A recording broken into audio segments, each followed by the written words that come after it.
Sa mas tumataas na inflation sa buong bansa, hinihiling ni Finance Secretary Diokno sa pamahalaan na doblehin ang mga estratehiya upang maiwasan ang pagtaas nito. Binigyang diin ni Finance Secretary Benjamin E. Diokno na dapat doblehin ang pagsisikap ng gobyerno upang mabawasan ang epekto ng inflation sa bansa. Matapos tumaas ang inflation rate ngayong buwan ng September na umabot sa 6.1%.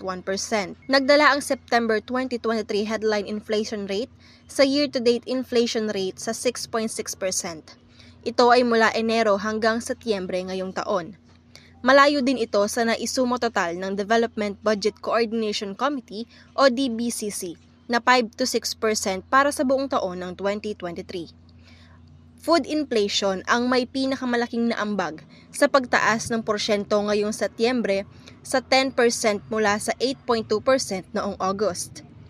Bilang tugon upang mapababa ang presyo ng ilang pangunahing bilihin, kagaya na lamang ng bigas, palalawigin pa ng pamahalaan ang paggamit ng Rice Competitiveness Enhancement Fund na programa ang farm mechanization, seed development, propagation and promotion, credit assistance, at extension services upang mapabuti ang produktibidad ng mga magsasaka ng palay at mabawasan ang gasto sa produksyon.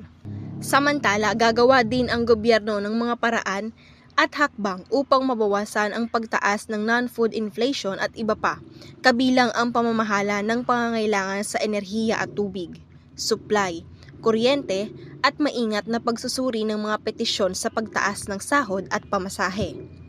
Patuloy naman na nakasubaybay ang Interagency Committee on Inflation and Market Outlook upang makagawa ng mga polisiya upang makaiwas sa mas lalong pagtaas ng inflation sa bansa.